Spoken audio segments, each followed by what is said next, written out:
Вы сегодня свой день рождения празднуете где? В больнице, в госпитале? Нет, я сегодня уехал, как ни странно, сегодня меня выпустили, я вышел оттуда.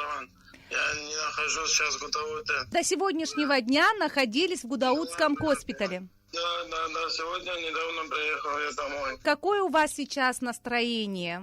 Настроение как-то необыкновенное, как ни странно, на воле находиться, это уже радует.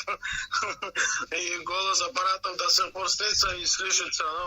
Когда вы последний раз были дома, не считая сегодняшнего дня? Даже не могу сказать, честно, не помню. Последний раз, когда был, я даже не помню. Вы после госпиталя уходите на изоляцию? На изоляцию в гостинице были на 2-3 дня и обратно возвращались.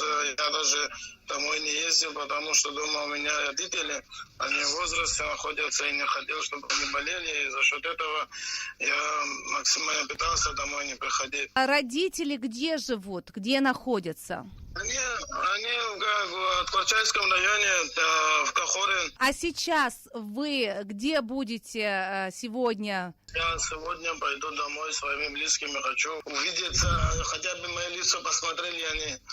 А то матушка ругается. А мама с папой ждут вас, я так понимаю, дома? Да, сестра, зять и 2 племянник, племянница ждет. И они очень соскучились, также я тоже соскучился по ним. Вы, наверное, очень уставшие после дежурства в госпитале. Ну, что делать? Что делать? Уставший, но людям же ведь надо помочь оказать, которые нуждаются. А сколько часов в сутки вам удается спать, когда вы на дежурстве? По-разному. Может и час, может и 20 минут, может и 2 часа. Это максимальное время, то, что удается заснуть в течение сутки. Потому что медсестры всегда нуждаются в подсказке, а также больные нуждаются в поддержке и помощи, так что постоянно находимся хотя бы в зеленой зоне, но наблюдаем за их гемодинамикой. Поэтому приходится всегда быть на чеку. Ринель, вы сами не боитесь подорвать свое здоровье? Боимся, да, но все равно приходится делать.